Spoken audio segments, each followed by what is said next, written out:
fois 50, c'est l'évolution du nombre de requêtes sur Gemini l'an dernier. Dans le cadre de cette explosion des IA génératives, l'ADEME nous a missionné de répondre à une question: comment rendre visibles et compréhensibles les enjeux environnementaux des IA génératives? Dans ce cadre, nous, un groupe de 6 étudiants et étudiantes, nous avons rencontré une grande diversité d'acteurs. Du Conseil national du numérique à des associations engagées pour une plus grande sobriété numérique, au Conseil économique, social et écologique, jusqu'à des parlementaires. Et c'est ici que nous présentons notre projet.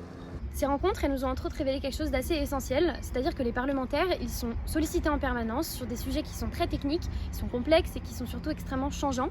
Et ils disposent pourtant de très peu de temps et de très peu d'espace mental pour réellement se préparer, anticiper et réfléchir collectivement aux décisions long terme de leur vote.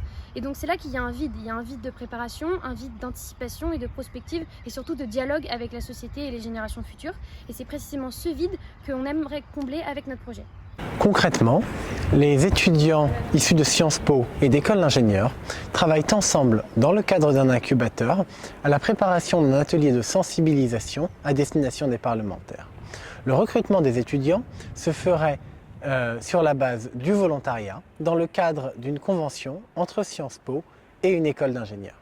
Pendant plusieurs mois, les étudiants se réunissent sur une base hebdomadaire pour préparer un atelier sur un cas d'usage potentiel encore inexploré de l'intelligence artificielle. Les impacts environnementaux de l'IA venant pour l'essentiel de l'usage, nous avons souhaité éviter la culpabilisation de l'usager pour questionner la futilité de l'usage et son éventuel encadrement.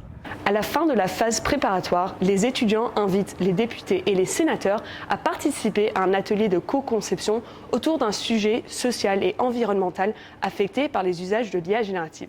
L'atelier lui-même comprend 3 activités. Le cadrage flash, qui a pour objectif de cadrer le débat en établissant une base de connaissances communes.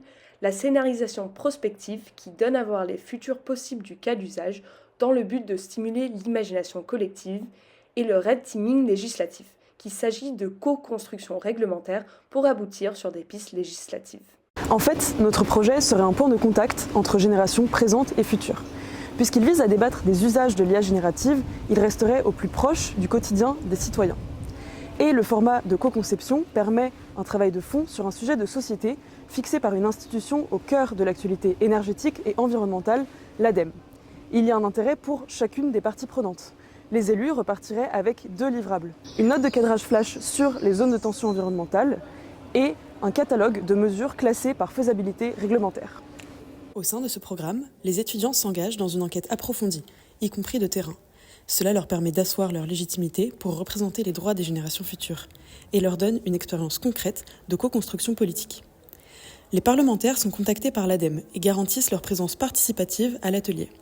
Leur expertise politique est ainsi valorisée, un accès aux voix de la jeunesse et à des connaissances précises en un temps limité leur est permis. L'ADEME accompagne le travail des étudiants et la logistique. Le programme lui permet une sensibilisation directe des parlementaires et une présence renouvelée au cœur de l'actualité technologique et législative. Il en va de même pour Sciences Po, autre partie prenante centrale de la Convention. Nous avons déjà préparé 2 supports clés en main. Un poster d'appel à candidature et une feuille de route pour guider les étudiants, contenant notamment des méthodes pour chaque activité.